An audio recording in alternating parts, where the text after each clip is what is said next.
I work at a small-town McDonald's. My manager makes us follow a strange set of rules. Child abuse. I'll have a number 4 meal with extra cheese, 2 Big Macs with a large fry, 3 apple pies, and a shamrock shake. All right, Stan, your total comes out to 46. 50. The land whale grunted approvingly as he shoved a greasy wad of crumpled bills into Gary's outstretched palm. Here's your change. I'll call your number when it's ready. Stan trundled away to wait his late-night snack as Gary and I prepared the food. Geez, man, does he have a family waiting at home or something? I whispered as Gary shoveled fries into a red-yellow box. Blaire, does that man look like he's got a wife and kids?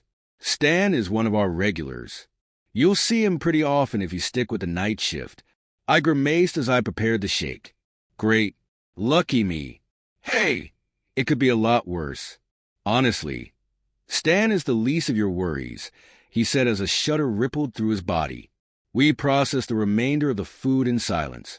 Gary and I then shuffled to the counter, each donning a full tray. Stan orders up. Gary exclaimed as the folder of a man darted at an alarming speed to retrieve his sodium-rich smorgasbord. He snatched the trays from us, hurriedly ambling back to his corner table. I watched in astonishment as the man inhaled his meal. Hey, could you help me sweep in the back? Best to do it now before any more customers. Gary was interrupted by an obnoxiously loud alarm blaring from his pocket. Stan looked up at him, glowering at the unwelcome ringing. Sorry, got to take this, he said, darting to the kitchen and out of view. He returned a moment later. All the color had drained from his face. He appeared sickly like he'd suddenly caught a nasty case of the flu. That was my Aunt Norma. She said my parents were in a car wreck. Apparently, my mom is in critical condition. He stared off into space, his brain slowly processing the tragic information it had just received. Gary, I'm so sorry. Do you need me to call someone? He snapped out of his trance, tears brimming in the corners of his eyes. He quickly wiped them away. No, I'll be fine. Okay, but with all due respect, what are you still doing here? Go be with your family, dude. I can handle closing up on my own. He locked eyes with me, a stern determination creeping over his countenance. You're right. I need to go. Here, take my tea to the restaurant. There's a list of rules in Dave's office. Go read them the first chance you get. You need to follow them to a T, no matter how ridiculous they sound. Got it? Yep, I'll take care of it. Now go, I said as Gary handed me a small silver object. He sprinted out the front door, letting it slam shut behind him.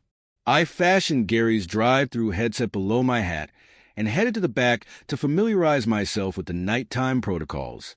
I laboriously pushed open the door to Dave's office. You'd think that thing was made from solid gold with how heavy it was. I surveyed my surroundings, my eyes immediately falling to the life-size portrait beaming back at me. Really, Dave? Even I'm not that self-absorbed, I muttered, continuing my search. I defaulted to the pockmarked bulletin board to my right. There they were posted at clear as day. I swiftly scanned over them. Rules for the night shift. 1. You are allowed a 7-minute grace period. No exceptions. 2. If a hooded figure knocks at the drive-through window, do not answer it. Stay out of its direct line of sight, and it will leave. 3. If Stan claims that you forgot his pickles, offer him a free complimentary chocolate shake. If he refuses, lock yourself in the office and call Dave. 4. No outside food or drink. 5. If a blood-like substance begins seeping from under the grill, mop it up until it stops. No, it is not blood. 6. An old woman in a shawl will come in exactly 10-20 minutes past 1 o'clock. Avoid looking at her for too long. She will not leave until you ask her where Tony is.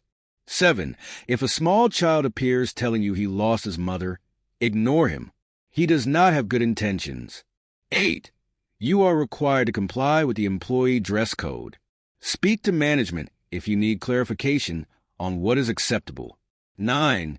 If you are alone and you feel the undeniable sensation of being watched, Lock yourself in the office immediately and wait for it to dissipate. 10. The store closes at 2 o'clock a.m. Before you clock out, place 2 packages of raw burgers on the stove.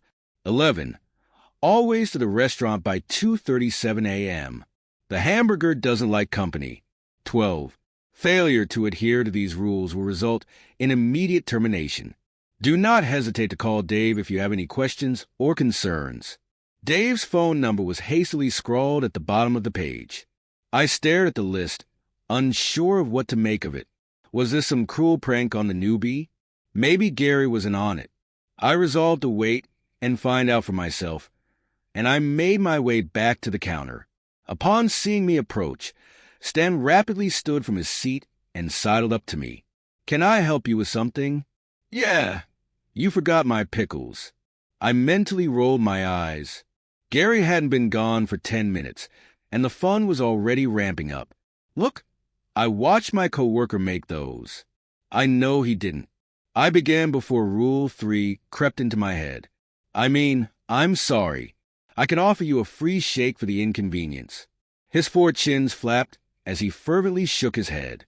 "No, I don't want any more food. There's another way you could make it up to me, though." A malicious grin inched across his face. A blanket of fear sent adrenaline bursting through my veins. "I'm 16, sir. If you really think..." "That's not what I meant, you dumb rod. I want a refund." "What?" "No." "You already ate it all." "Fine. If you won't give me my money back, I'll have to take it from you." The massive mound of flesh began waddling to meet me behind the counter. I fled to the back, praying he wouldn't catch me. I glanced behind me as I struggled to push open the absurdly heavy office door. Stan was barreling toward me, sending shelves of product crashing to the ground. My heart thumped against my rib cage so hard that it hurt. I had just managed to slip through the door and slam it shut when he reached it. Thud! He pounded his ape-like fist against the sturdy metal frame, shouting obscenities at me all the while. "I'll get you, you little whore. You can't stay in there forever." He was right. I instantly ripped the yellowing piece of paper from the board and punched in Dave's number. He picked up after an agonizingly long minute of waiting. "Hello? This had better be good. I value my beauty sleep." "Dave, it's Stan. The free shake didn't work. I'm trapped in the it is." Dave sighed. "All right, put it on speaker and hold your phone up to the door so he can hear me." I obliged, clenching my cracked iPhone 7 with a vice grip and sticking it close to the rattling door. "Stan? Stan, can you hear me?" "It's Dave." The room fell eerily silent. "Oh, yeah. What's up, Davey?" "Stan, are you pressing one of my employees again? I don't need to get Mrs. Baird on the phone, do I?" No, please." "I'll behave. I swear. Please just don't call her." His voice trembled as he spoke. "I don't know. That's what you said the last time. I promise I'll never bother her again. Come on, Davey. Show a little compassion." Dave took a moment to respond. "All right, but I need you to go home and you need to apologize to Mrs. Blake for scaring her." "Blaire," I interjected, face palming myself. "Right. Apologize to Blaire, and I'll let you off the hook." "Oh, thank you. Sorry, Blaze. So can I take you up on that free shake?" "No, Stan. No free shake tonight. I need you to leave," Dave said, a stern finality in his statement. Without another word, Stan angrily tromped through the kitchen and out the front door. I didn't release my breath until I heard it shut behind him. "Thanks, Dave. Any time, kid. In my experience, threatening to call his mother is a decent deterrent for any overgrown man, baby." I chuckled, sensing the tension disperse. "I'm going to get back to bed now. Good luck tonight." And with that, he abruptly hung up. I sat for a moment, controlling my breathing in order to steady my palpitating heart before returning to my duties. I trudged into the kitchen and begrudgingly got to work cleaning the mess of boxes and condiments that Stan had strewn throughout the area. I had just put the final ketchup bottle in its place, when out of the corner of my eye, I saw it. A figure was standing at the drive-thru window. I immediately tensed up, every vessel in my body freezing in place. It glared at me, yellow glowing eyes piercing the darkness. It raised a gloved fist and knocked lightly on the thin glass. The sound freed me from my stupor. Rule 2. I dashed to the counter and crouched behind it, hugging my knees to my chest. Ice fluttered in veins as the knocking grew louder. The window shook in its frame as the light knocks soon escalated to rapid pounding. I squeezed my eyes shut, terrified at the notion that the slim barrier to the outside world wouldn't hold.